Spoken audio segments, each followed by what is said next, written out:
Alors, merci beaucoup. Ça me fait plaisir d'être ici. Et merci pour la belle réception.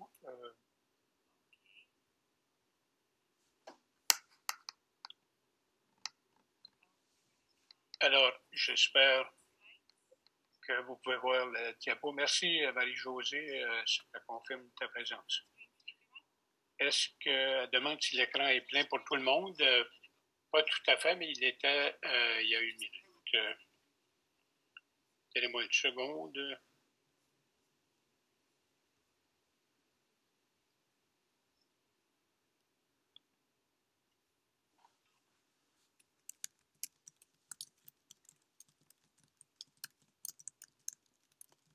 There, now we've got full screen.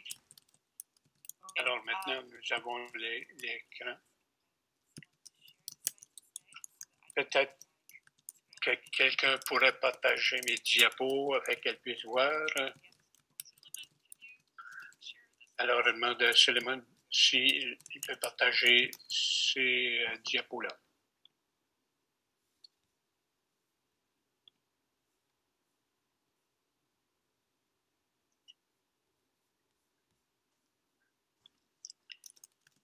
Alors, ils disent land reform, on dit réforme agraire ou réforme foncière parfois. Alors, merci à tout le monde de participer. Merci de l'invitation pour parler de ce sujet-là. Présentement, je suis en vacances sur l'île de Skye et j'ai mon petit chien avec moi. Alors, il pourrait nous distraire de temps à autre, mais il l'habituait bien. Merci de m'inviter à parler sur ce sujet-là. Je vais commencer en faisant une introduction un peu d'historique, le contexte politique sur la réforme agraire, ce processus-là, et l'histoire récente de cette réforme agraire-là en Écosse. Je pense qu'il est important, c'est les nouveaux droits aux communautés d'acheter des terres et ça remet en question nos concepts de propriété, autant que pour les terres et la justice intergénérationnelle sur la terre. Alors, ça va être un mélange d'histoire et de droits techniques et les diapos sont là pour aider à guider l'histoire plutôt que de se perdre dans les détails techniques.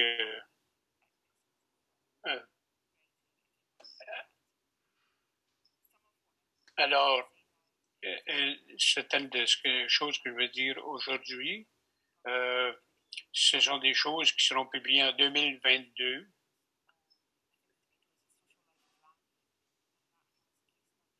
Alors,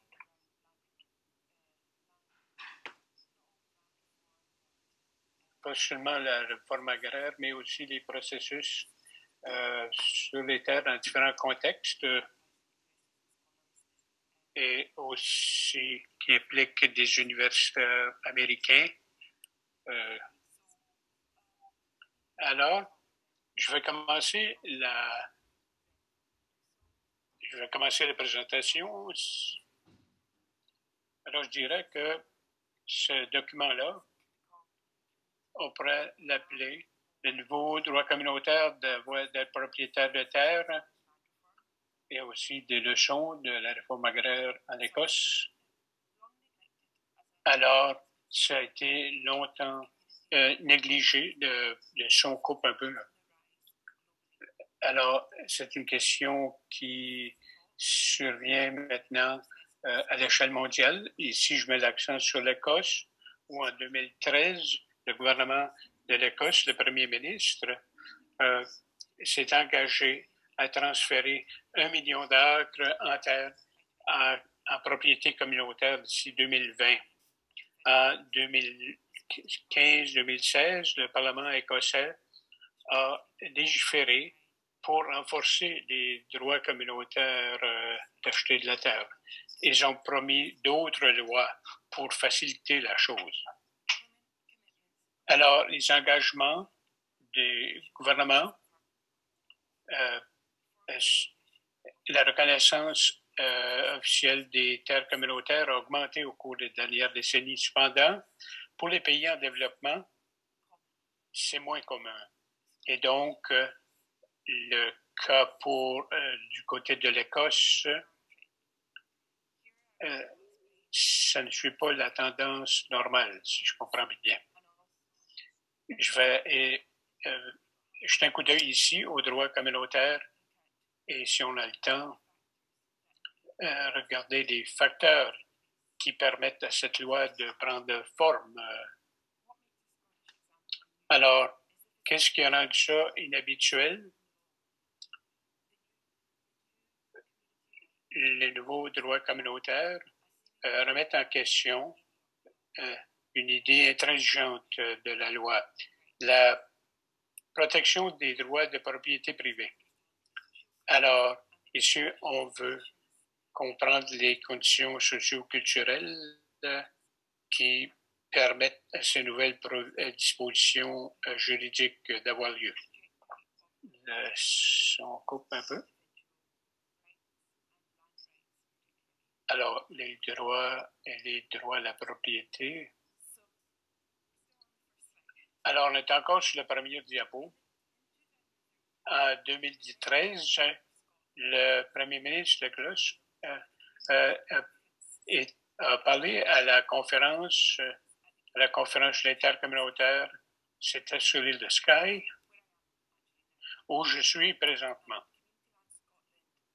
Alors, c'est une ONG qui travaille pour appuyer les groupes de propriété foncière qui essayent de démocratiser le processus à la participation sur des décisions relatives aux terres.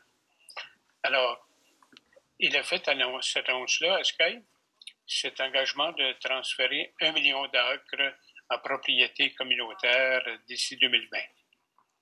Alors, c'est plus dramatique pour nous en Écosse que peut-être ça peut sembler au Canada. Alors, on veut changer la possibilité de transformer des fortunes de communautés à travers le pays. Alors, créer de nouveaux emplois et la régénération, la repopulation des communautés à travers l'Écosse. Alors, ça faisait partie d'un engagement plus large du gouvernement pour avoir une réforme agraire plus large. Alors, sans trop de chagrin, les lairds et les représentants, alors, ça fait un changement important dans la gouvernance et ça crée de nouveaux droits pour permettre à de nouvelles communautés d'acheter des terres. Alors, ça a aidé à élargir ces droits communautaires. Alors, le droit d'acheter des terres et consulter les communautés locales. La loi en 2015 et la loi de 2016, ça crée de nouveaux droits communautaires d'être propriétaire de terres et autre chose en Écosse. Alors, c'est comme une remontée de protection des droits propriétaires même à l'échelle mondiale. Alors, pour considérer les terres communautaires, plus de 50% communautés dépendent.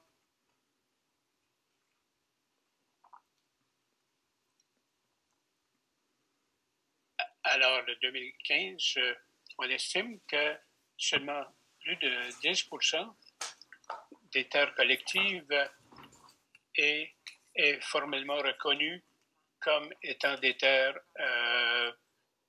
qui sont collectivement la propriété d'une collectivité par leur État.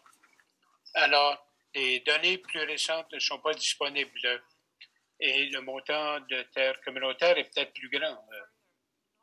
Et alors, pas seulement les terres communautaires sont inscrites dans le document. Dans plusieurs pays, ils ne reconnaissent pas cela. Alors, ils n'ont pas de processus formalisé pour reconnaître ces terres communautaires-là. Et je dois dire qu'en général, trouver des données sur les terres communautaires à l'échelle mondiale, c'est très difficile. Et landmarks.org est la source principale de données et de cartographie là-dessus. Ça fait un bon travail, mais il reste encore beaucoup à faire. Elle veut vérifier si on est la bonne diapo. On voit une cabane, là.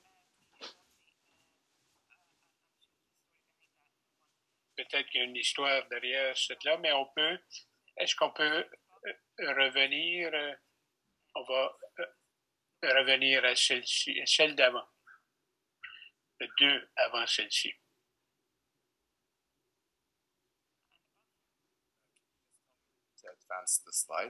Alors, c'est ça, il va lui demander d'avancer une diapo à la fois. Alors,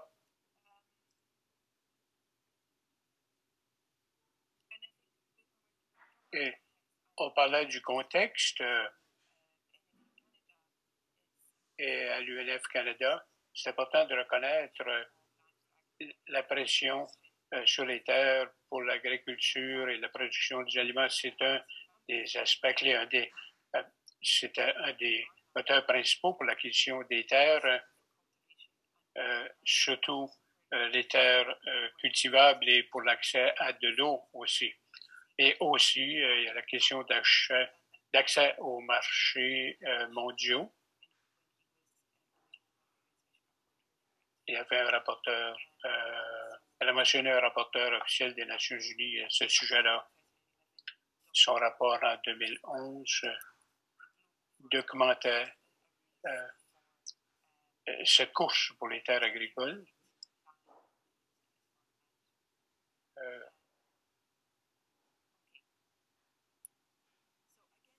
Alors, ce paysage changeant à l'échelle mondiale, alors c'est une nouvelle façon de sortir des marchés. Alors, qui mettent l'accent, je n'ai pas le texte, là, les parties à lire un peu plus vite. Il y a des aspects qui sont spécifiques à l'Écosse. Chaque État est constituant. Et en fait, l'Écosse n'est pas plus unique que d'autres territoires. On n'est pas unique, notre coup. Alors, ça donne de l'espoir que les droits, on veut réordonner pour la démocratie et l'état de droit. Alors ces lois-là ont été promulguées. Comme je l'interprète, n'a pas le texte qu'il lit, mais le succès jusqu'à date pour transférer la propriété aux communautés, il y a maintenant des chiffres et quelques échantillons. C'est le processus plus que le résultat qui est intéressant pour ceci à l'échelle mondiale. J'ai cette vieille affiche-là comme première diapo.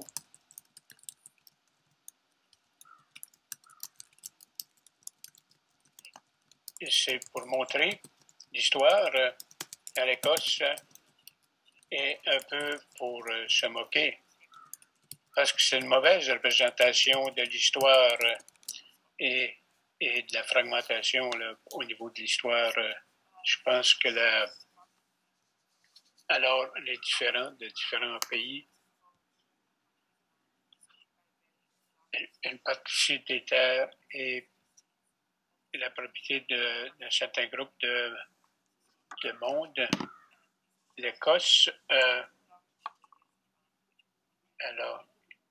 alors, il y a des grandes sections qui n'ont qu'un seul propriétaire.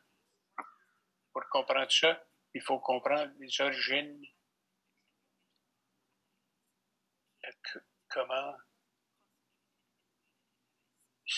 comment ça a été concentré, si je comprends bien, dans les mains de quelques-uns. Alors, il y a eu des œuvres d'art, Braveheart, Outlander, ces séries-là télévisées par la séparation entre l'Angleterre et l'Écosse. Les gens des Hautes-Terres se sont organisés en clans, et c'est ce qu'on voit dans l'image. Alors, la division, la société calique, c'est que le clan était propriétaire de la terre et le laird ou le lord dirigeait. Alors, James Hunter décrit alors les liens de parenté, et alors ça contrôlait la possibilité de propriété privée en soi. Alors, ils ont commencé à suivre l'exemple de ceux au sud. Ça a introduit des relations monétaires qui ont été... Alors, l'air est devenu n'était plus chef du clan, mais le propriétaire de la terre sacrée. Beaucoup d'instabilité en Écosse. Dès que ce système-là a été établi, alors il y a eu des problèmes dans les Hautes-Terres. Alors, les propriétaires étaient amenés par le profit. Les gens ont vu que l'élevage des moutons pouvait aider beaucoup. Alors, le kelping, ramasser des algues près de la mer, serait plus productif au niveau monétaire. Alors, dans plusieurs municipalités, il y a eu des populations redondantes qui ont été déplacées à d'autres sections du territoire rural.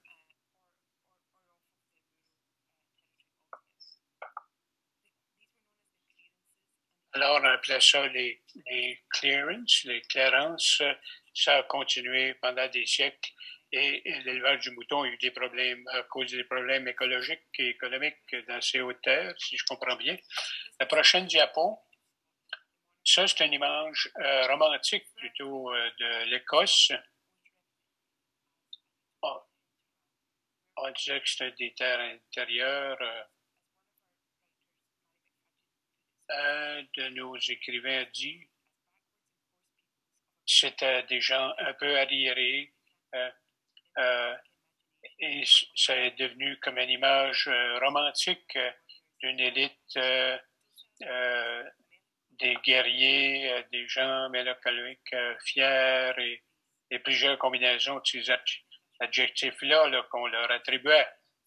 Mais avec la révolution industrielle, ça semblait un monde social de beauté, de coopération et d'honneur. Alors, c'est une escapade psychologique de l'histoire de l'Écosse comme telle, pas seulement psychologique, mais alors ça a causé des problèmes, et les gens n'ont pas bien connu l'histoire de leur propre endroit et être capables d'imaginer des alternatives démocratiques. Pour ceux qui connaissent l'histoire, c'est un mauvais romanticisme de l'Écosse. Alors c'est cette image-là du mâle sur le haut de la montagne. Alors, il représente la cultivation de ces États-là dans les Hautes-Terres qui ont débarrassé tout le monde de la terre pour faire de la place pour des grandes propriétés qui étaient des propriétés privées. dans la plupart des acheteurs, ces grands domaines, c'est un achat de un peu comme un super yacht ou un Lamborghini. C'était un prochain diapo. Ici, on voit, des fois, on présente cela comme un peu le Wild West. Mais en fait, c'est un désert écologique dépourvu et qui devrait être reboisé et qui représente un déclin, le déclin de la fertilité du sol. Ces sites-là font maintenant l'objet. On veut replanter des arbres, mais ça peut être difficile quand il y a beaucoup de populations qui veulent pas nécessairement voir ça. Alors, la haute concentration de propriété des terres en Écosse. Alors, la terre appartient à très peu de gens.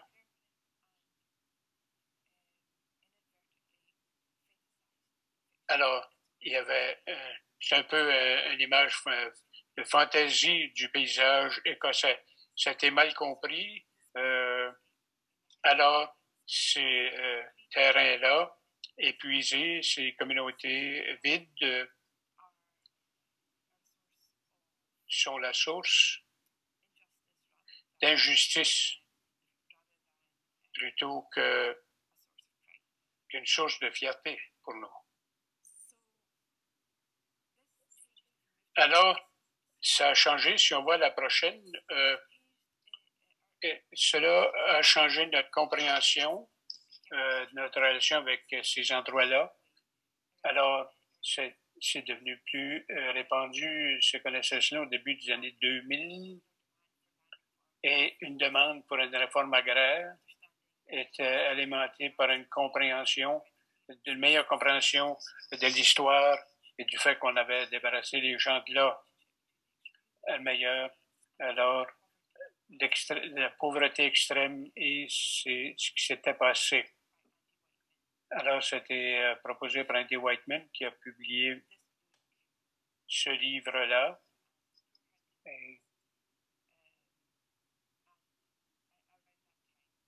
Et en ces temps-là,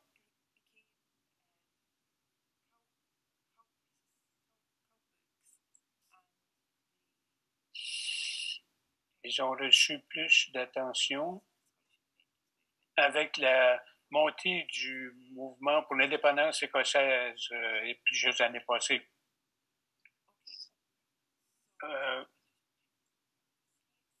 Alors,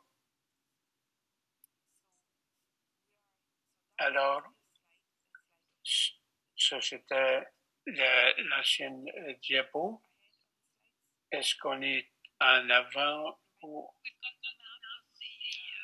on a la carte, Suleiman, on a la carte les domaines très concentrés. Oui, très bien, oui.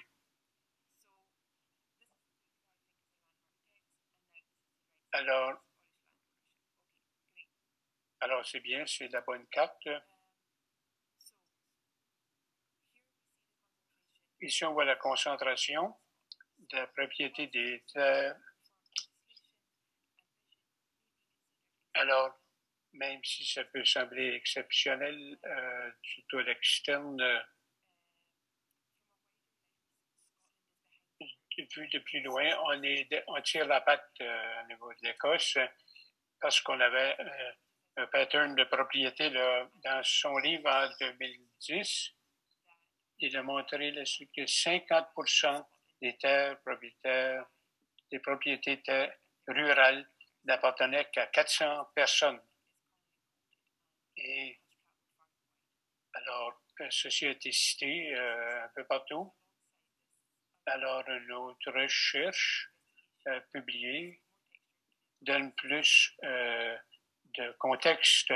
En 2014, au-delà de 1000 domaines contrôlés, au-delà de 70% des terres privés en milieu rural en Écosse. Il y en a qui avaient de 1000 à 10 000 hectares et il y en avait même qui étaient plus larges, selon la recherche par Jane Glass pour la commission. Alors, il y a une forte préférence pour ces gens-là de les passer à leurs héritiers et ça a permis à ce que les domaines restent intacts. Alors, très peu de roulement au niveau des propriétés et ça ne va probablement pas changer dans un avenir proche. Et c'est différent de différents pays européens, alors qu'il y a beaucoup de gens qui sont propriétaires de terres ailleurs, alors qu'ici, c'est un petit groupe qui sont propriétaires des terres. Alors, ceci étant dit, et puisque ces propriétés-là sont consultées, alors la rencontre qu'il y a eu sur Sky, c'est d'autant plus important que cette annonce-là avait été faite. Alors, pour le gouvernement a introduit ces lois-là pour faciliter l'acquisition de propriétés, si je comprends bien. On va à la prochaine diapo. C'est pas la bonne, va à la prochaine.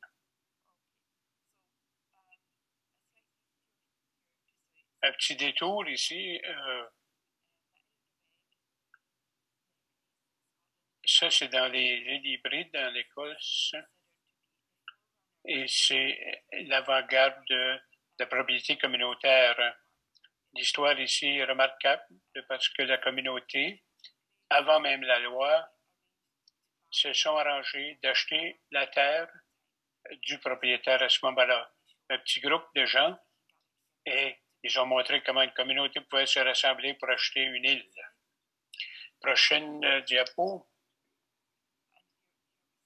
Voici le groupe qui a pu déménager à cette île-là. Et alors, c'est eux autres qui ont mené cette campagne-là pour acheter du propriétaire. Ils l'ont fait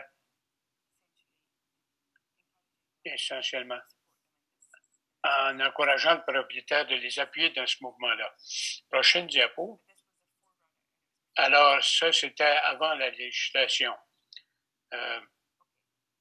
Alors maintenant,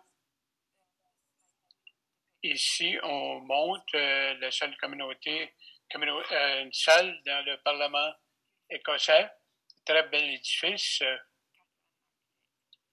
Et par de bons architectes, je ne comprends pas le nom, là, mais cette salle-là est considérée représenter l'intérieur des montagnes et un endroit de rassemblement en dedans de la montagne et tout le Parlement écossais et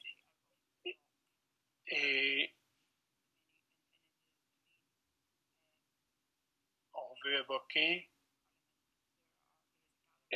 l'ensemble du Parlement. Il y a une galerie qui montre les rencontres sur les côtés des montagnes. Alors, c'est un bel édifice et un bon endroit pour penser le son coupe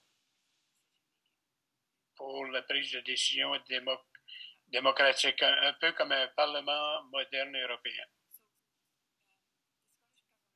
Alors, le gouvernement écossais a proposé de nouvelles lois sur les propriétés foncières en 2003, comme le droit communautaire d'acheter des terres quand ils sont en vente et aussi le droit et les droits communautaires.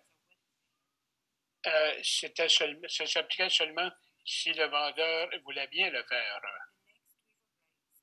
Alors, le prochain,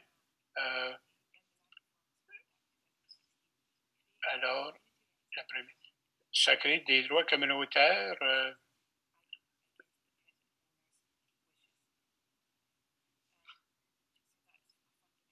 Alors donc, selon le survol qu'on voit ici à l'écran, alors, réforme agraire en Écosse, la loi 2003, alors c'est le droit d'avoir un accès responsable au milieu rural, un droit aux communautés rurales d'acheter sur la base si le gars était prêt à vendre, et aussi des droits de micro-exploitation. Ensuite, l'habilitation communautaire, c'est le droit à une communauté d'acheter des terres négligées ou abandonnées. Et ensuite, droit de la personne inscrite enchâssée dans cette approche-là. Alors, on a amendé la loi précédente, donc ça donnait plus de droit d'acheter la terre quand le propriétaire la voulait, bien, permettre aux communautés d'intervenir, d'acheter des terres comme ça qui étaient abandonnées ou négligées. Et ensuite, 2016, droit aux communautés d'acheter des terres pour améliorer, avancer le développement durable.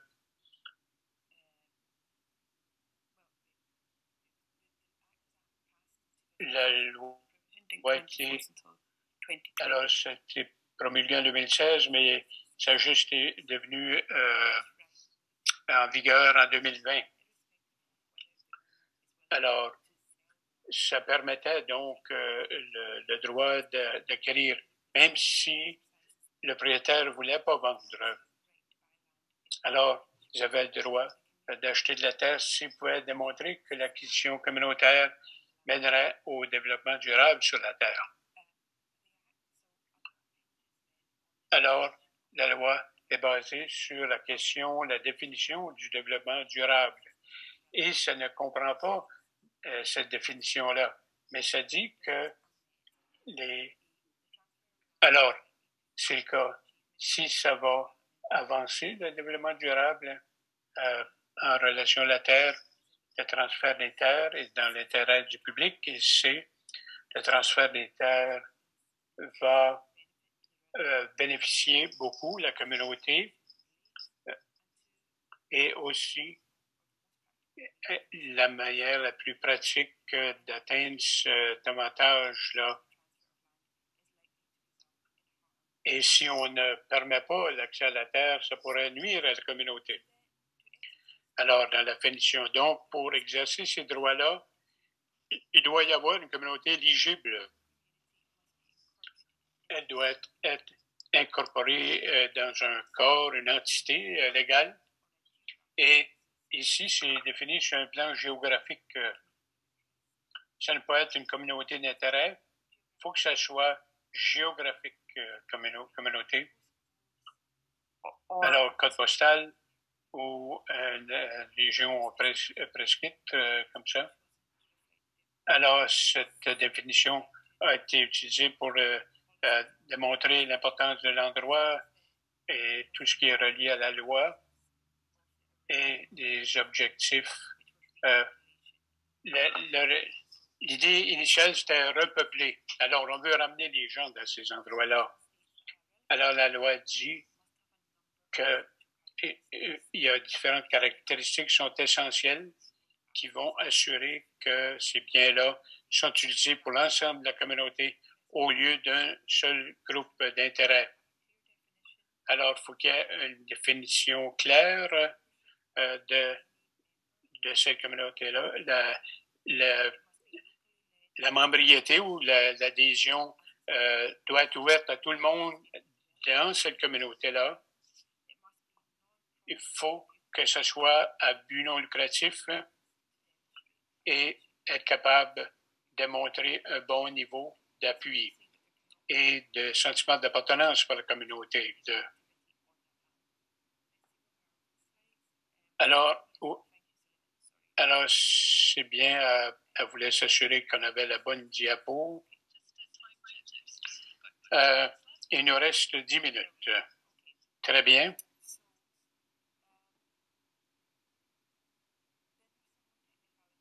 Il y a d'autres technicalités pour la propriété, comment c'est défini.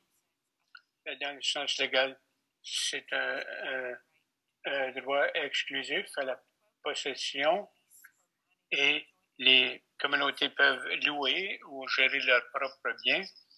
On s'entend aussi que pour atteindre la cible, la définition devrait être limitée à la propriété comme telle,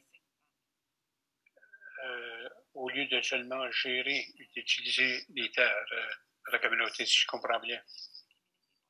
Une autre question, il faut expliquer pourquoi la terre est surtout négligée ou abandonnée ou que ça cause des problèmes. Alors, est-ce qu'il la jette pour le développement durable ou parce qu'elle est abandonnée? Et il y a des exigences procédurales, informer le propriétaire foncier et les autres de ces conditions-là. Prochaine diapo. Alors ici, ça démontre le nombre croissant d'acheteurs communautés. Elle devrait être mise à jour. Je ne sais pas si ça a été mis à jour encore, mais alors ça démontre les groupes de communautaires sont propriétaires de parcelles de terre à travers l'Écosse à compter de 2008. Il y avait, j'ai marqué le chiffre, il y avait 420 groupes de communautaires, 200 quelques mille hectares, mais il faut que ça soit mis à jour. Pas tellement. Alors ici, ça indique que, basé en 2017, là, les points bleus, c'est l'étape numéro 1 pour le financement du projet de développement. Les processus, le ministre, les élus écossais au Parlement vont nommer un évaluateur qualifié. Il va inviter le propriétaire de la terre et le groupe communautaire de faire des représentations sur la valeur de la terre et la propriété qu'il y a là. Et l'évaluateur va considérer ces présentations-là, essayer d'en arriver à une entente. Et s'ils ne peuvent pas s'entendre sur l'évaluation, ils peuvent faire appel à un comité, une commission. Donc, ce n'est pas facile pour le propriétaire de refuter l'évaluation indépendante. Prochaine diapo. Ici, voici des exemples d'acquisition communautaire. Alors, ici, l'île de Ulva, c'est des Lisbonnes, côte ouest de l'Écosse, le groupe qui s'appelle un groupe a reçu l'attribution 400 quelques millions pour acheter la terre d'un ancien propriétaire. Alors, ils ont eu ces fonds-là du Front pour les terres écossaises, créé par le gouvernement écossais qui reçoit des fonds pour subventionner l'achat de terres. Quand une communauté voulait acheter cette terre-là, ils ne pouvaient pas se le permettre. Ils n'avaient pas les fonds pour payer le prix évalué. Alors, ils ont fait application au Scottish Land Fund pour avoir le financement. Auparavant, le plafond était à 1 million. Mais dans ce cas ici, le Land Fund a dit que c'était justifiable de leur donner le 4,4 millions pour acheter ça. Prochaine diapo. 5 minutes. Alors, ça, c'est des achats urbains. Alors, ça, c'est à Édimbourg. Action Porté a eu 600 quelques mille dollars pour acheter l'église et les propriétés. Alors, c'était le premier achat communautaire et ça répond à plusieurs besoins communautaires dans une région urbaine. Classe de danse, ateliers de travail, soins des enfants, par les enfants, des concerts et différentes activités culturelles. Prochaine diapo.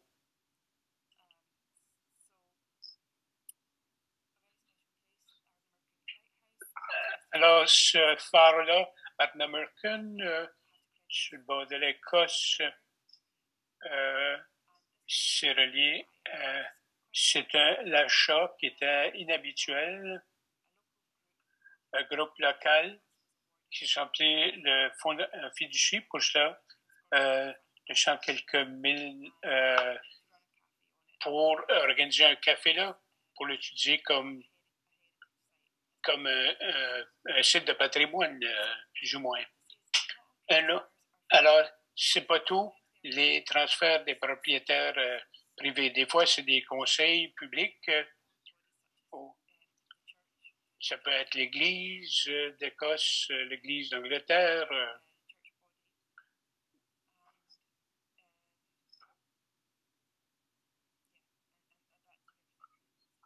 Et c'est représenté dans ces exemples-là. Alors, je sais qu'on va manquer de temps.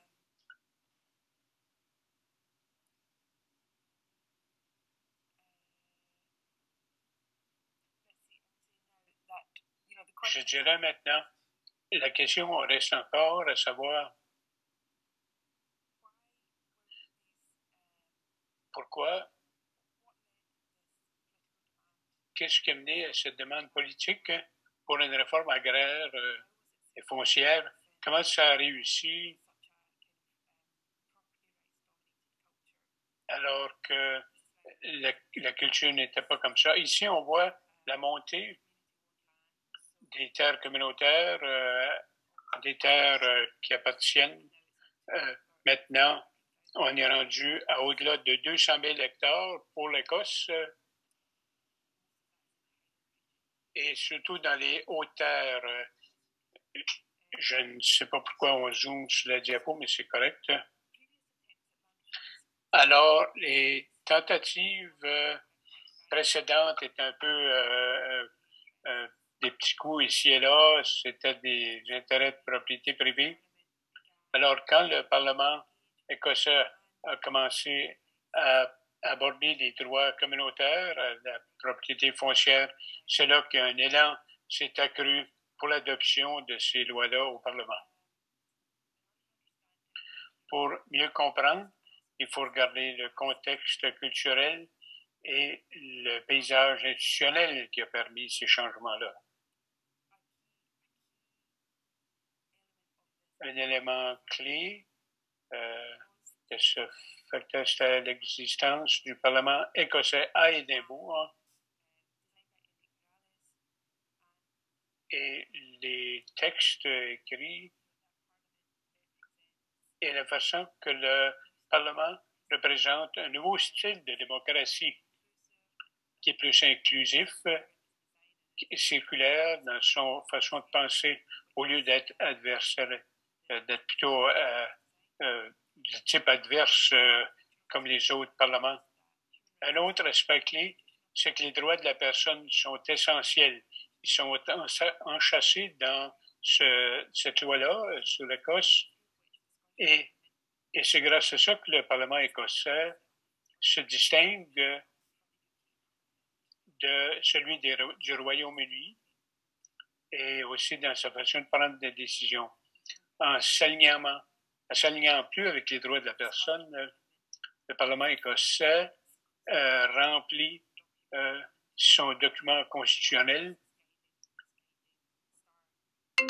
et ça, c'est très bien donc, en faisant l'argument des droits de la personne, la réforme agraire, donc, ça a aidé les décisionnaires d'agir là-dessus avec plus de hâte et plus de détermination. Alors, je vais terminer en disant que, alors, c'est pas panacée, il y a encore des problèmes. il y a des différentes contestations pour repeupler ces hautes terres-là. Alors, le stockage du carbone ou pour la sécurité alimentaire, différents usages de ces terres-là.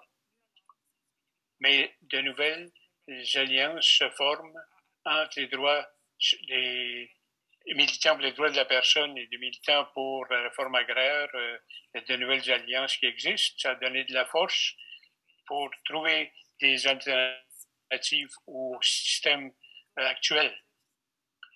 Ces alternatives-là existent depuis longtemps ailleurs dans le monde et peut-être dans le sud, dans le grand sud, surtout en Amérique du Sud, où les terres collectives représentent la majorité des terres.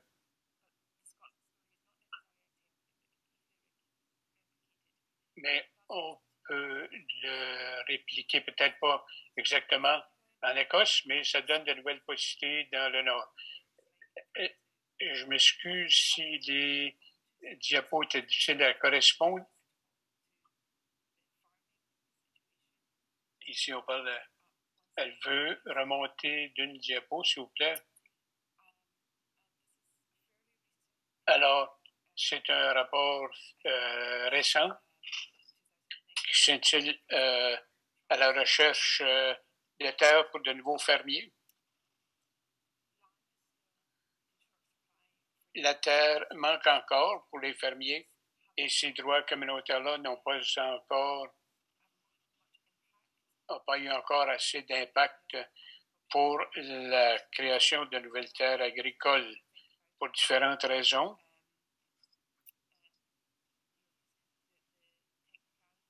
Les technicalités, les communautés, la définition de ces communautés-là, c'est peut-être plus difficile de trouver une communauté qui s'invente pour créer des terres agricoles, si je comprends bien. Pour différentes raisons, il n'y a pas eu beaucoup de terres agricoles qui sont allées dans la propriété communautaire et le rapport dévoile ça, que c'est encore difficile pour de nouveaux intrants, de nouveaux arrivés, d'obtenir des terres, d'avoir accès à ces terres agricoles-là. Alors, la prochaine diapo est difficile à lire, mais alors,